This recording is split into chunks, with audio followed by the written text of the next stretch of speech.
नमस्कार दोस्तों। आज की वीडियो में हम यह देखेंगे कि हमारे लिए आने वाले 10 साल के लिए कौन से म्यूचुअल फंड में इन्वेस्टमेंट करना सही रहेगा।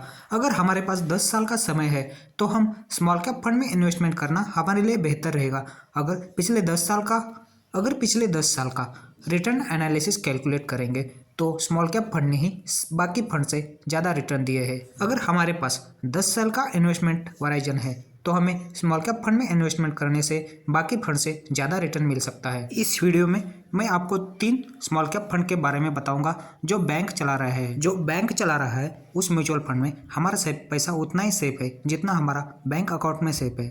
अगर small cap fund long term में थोड़ा रिस्क के साथ ज़्यादा रिटर्न दे रहे हैं तो हमें स्मॉल कैप फंड में ही इन्वेस्टमेंट करना बेहतर ऑप्शन हो सकता है। चलो तो अभी देखते हैं वो 3 कौन से स्मॉल कैप फंड है जो बैंक चला रहा है और उसने पिछले 10 साल में अच्छे रिटर्न दिए हैं।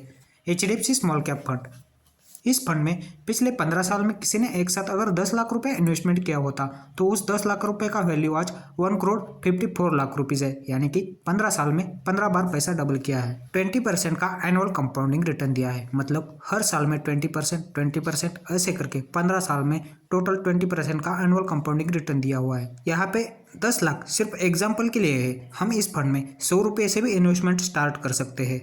यहाँ पर दूसरा फंड लिया है एक्सिस स्मॉल कैप फंड जो एक्सिस बैंक चला रहा है। इस फंड ने अगर देखा जाए तो पिछले 5 साल में 10 लाख रुपए का वैल्यू 31 लाख रुपीज़ किया है, यानी कि 5 साल में पैसा 3 गुना किया है। 25% का एनुअल कंपाउंडिंग रिटर्न दिया हुआ है। आने वाले समय में यह फंड और भी अच्छा परफॉर्मेंस कर सकता है। तीसरा फंड लिया है SBI स्मॉल कैप फंड जो SBI बैंक चला रहा है। इस फंड ने अगर आज से 10 साल पहले किसी ने एक साथ 10 लाख रुपए डाला होता तो 10 लाख रुपए का वैल्यू आज 1 करोड़ 4 लाख रुपीज़ के आसपास है।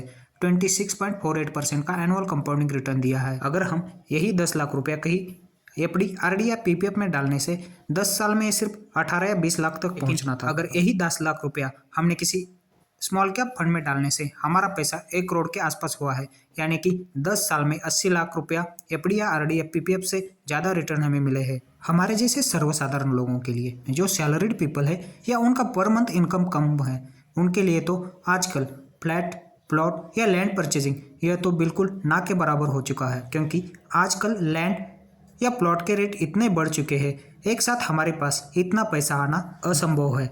अगर हम होम लोन या अन्य प्रकार का कोई भी लोन लेके ऐसे रियल एस्टेट में इन्वेस्टमेंट करते हैं तो हमारे फाइनेंशियल बजट के ऊपर ये बहुत नेगेटिव इफेक्ट हो सकता है। अगर आपके पास पैसा है या आप कोई बड़ा बिजनेस करके आपका पर मंथ का इनकम भी बहुत बड़ा है तो आप इसमें रियल एस्टेट में इन्वेस्टमेंट करना आपके लिए सही रहता है। लेकिन जो सर्वसाधारण लोग हैं हमारे जैसे, उसका इनकम कम है या एक साथ उनके पास पैसा नहीं आता है, उनके लिए लोन लेकर ऐसे रियल एस्टेट में इन्वेस्टमेंट करना मुश्किल है ही। और कोई लोन लेकर अगर इसमें इन्वेस्टमेंट भी कर रहा है तो पूरा जिंदगी भर लोन का EMI भरते भरते उसका ज़िंदगी ख़त्म हो जाएगा, लेकिन लोन का EMI ख़त्म नहीं होगा।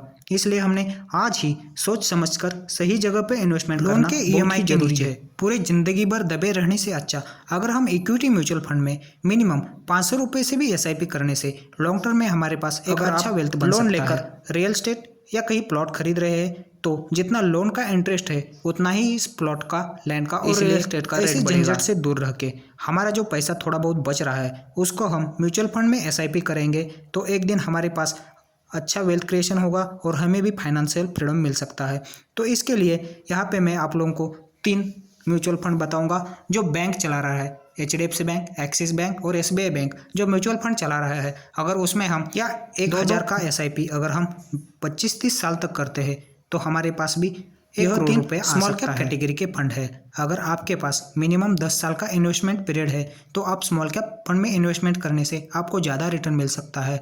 अगर इस 3 फंड का पिछले 10 साल का एनालिसिस देखा जाएगा तो इस तीनों फंड में 21% का एवरेज कंपाउंडिंग रिटर्न दिया हुआ है। बैंकों में डायरेक्ट जाकर डीमैट अकाउंट खोल सकते हैं या कोई थर्ड पार्टी ऐप लेके उसमें अपना डीमैट अकाउंट खोलकर SIP शुरू कर सकते हैं। म्यूचुअल फंड में इन्वेस्टमेंट करने के कई सारे फायदे हैं। हमने इन्वेस्टमेंट किया हुआ पैसा हमें इमरजेंसी पड़ने पर कभी भी निकाल सकते हैं। 5000 का SIP शुरू किया और बीच में ऐसी नौबत आ गई कि हम 5000 भी नहीं पेड पर कर पा रहे हैं तो हम बीच में ही SIP को स्टॉप कर सकते हैं।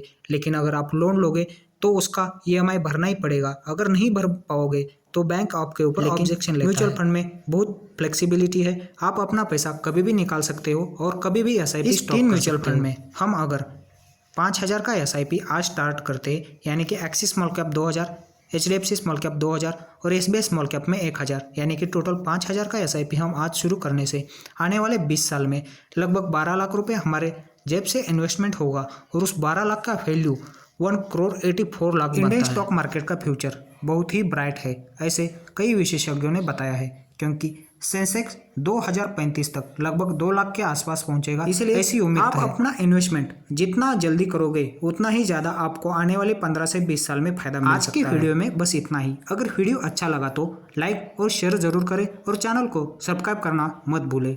धन्यवाद।